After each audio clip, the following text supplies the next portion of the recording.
Salut! Aujourd'hui, on vous emmène dans un voyage au cœur du théâtre classique français. On va parler d'un mec qui pesait lourd au XVIIe siècle. Jean Racine, maître absolu de la tragédie, pote des rois et champion du drama à l'ancienne. Et son œuvre la plus délirante et incroyable, c'est sans doute Phèdre. Une pièce où ça parle d'amour interdit, de mensonges, de dieux vénères, et surtout, où on vous raconte l'histoire de la belle-mère la plus chaude de tous les temps. Oui, oui, t'as bien entendu. Alors accrochez-vous, ouvrez grand vos oreilles, et laissez-nous vous résumer Phèdre en quelques minutes.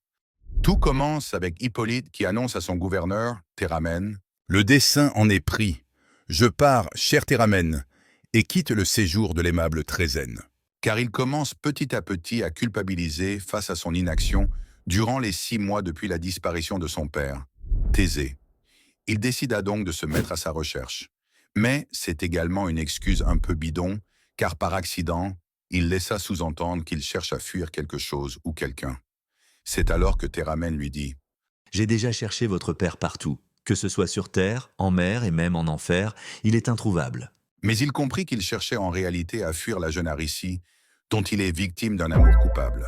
En parallèle, Phèdre déclare alors à Œnone, sa nourrice, son souhait de mourir, né de son amour coupable pour Hippolyte, fils que son mari, Thésée, a eu d'un premier lit avec Antiope, reine des Amazones. Cependant, un événement soudain et inattendu vient changer la donne. La mort de Thésée est annoncée.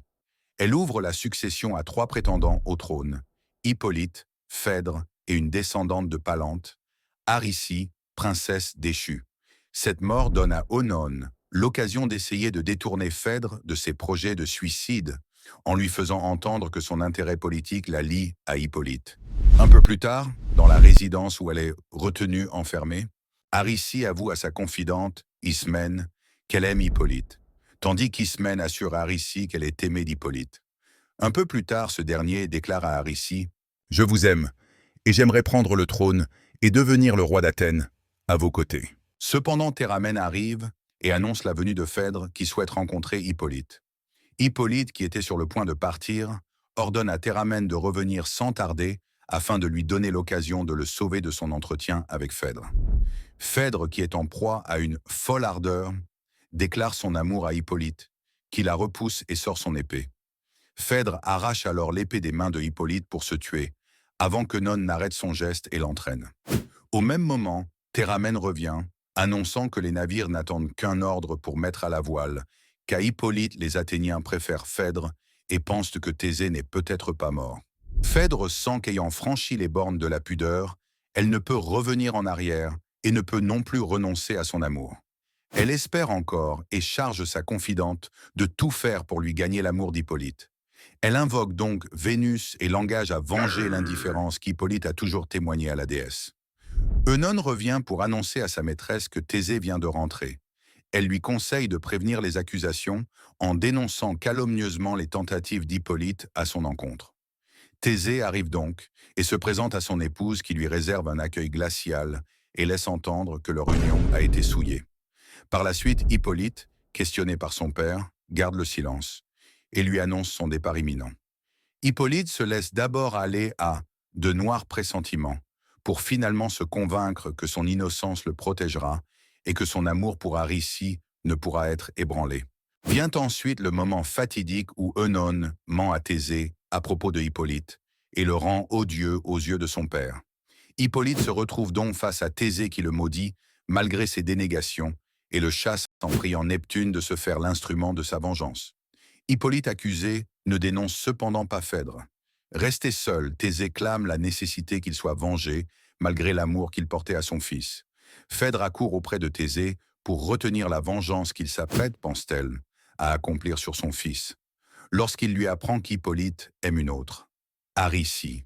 C'est alors que, dans un monologue, Phèdre se refuse à défendre celui qui la dédaigne pour une autre, et perdu de désespoir, maudit Œnone qu'elle accuse de l'avoir détournée de ses projets pour la mettre en présence d'Hippolyte qu'elle a ensuite calomnié. Un peu plus tard, Aricie annonce qu'elle veut s'enfuir avec Hippolyte afin qu'ils se trouvent des alliés pour défendre leur cause, non sans s'être unis auparavant par les liens du mariage. Mais le jeune homme refuse pour la protéger. Une fois Hippolyte parti, Thésée vient chercher des éclaircissements auprès d'Aricie et essaie de ternir l'amour qu'elle professe pour Hippolyte. Mais Aricie insinue que le monstre n'est pas celui que Thésée croit. Thésée se met alors à douter et décide d'interroger à nouveau Œnone. Thésée apprend cependant que Œnone s'est suicidé par noyade et l'égarement de Phèdre. Il ordonne alors qu'on informe son fils qu'il souhaite le voir et l'entendre, et prie Neptune de ne pas exaucer son vœu de vengeance à l'égard d'Hippolyte. Malheureusement, Théramène arrive et rapporte à Thésée la mort de son fils dans le combat qu'il a opposé à un monstre marin précipité sur la terre ferme. Phèdre vient alors et explique qu'elle vient d'absorber une dose de poison. Elle avoue aussi sa faute à Thésée avant de mourir. Le père annonce alors dans la scène finale qu'il va rendre les derniers honneurs à son fils et adopter celle qu'il aimait. Et voilà, c'est tout pour nous. On espère que cette vidéo vous a plu. À la prochaine.